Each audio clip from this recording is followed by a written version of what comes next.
daxilində, yəni bu hissələrdə 6.75-in daxilində bu hissələrdə əldə etdiyi topu yenidən səbətə göndərə bilməz. Niyə? Çünki rəqibin atdığı top ona geri qayıdır.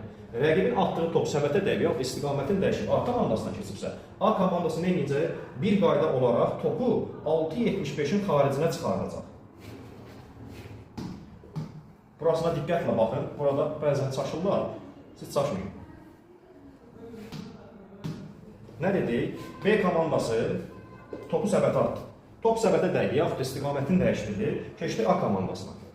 A komandası 6.75-in daxilində topu əldə elədirsə, deyək ki, burada topu əldə elədi, yenidən A komandası rəqibdən gələn topu, rəqibin atdığı top, səbətə dəyib qayıdan topu yenidən səbətə göndərə bilməz. Mütləq yeni hücum qurması üçün vaxt olur 12 saniyə, top keçdisə rəqibə, vaxt olur 12 saniyə və durduğu yerdən topu səbətə atanmaz, əldə elədiyi yerdən. Mütləq 6.75-lik xətt ki var, bu ağ xətt.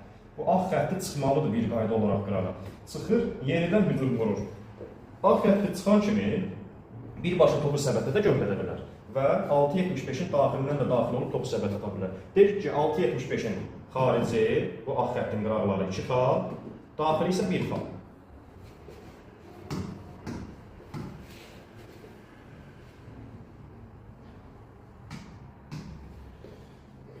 Bu gördüyünüz kiçik göz ki var, səbətin altındakı kiçik göz.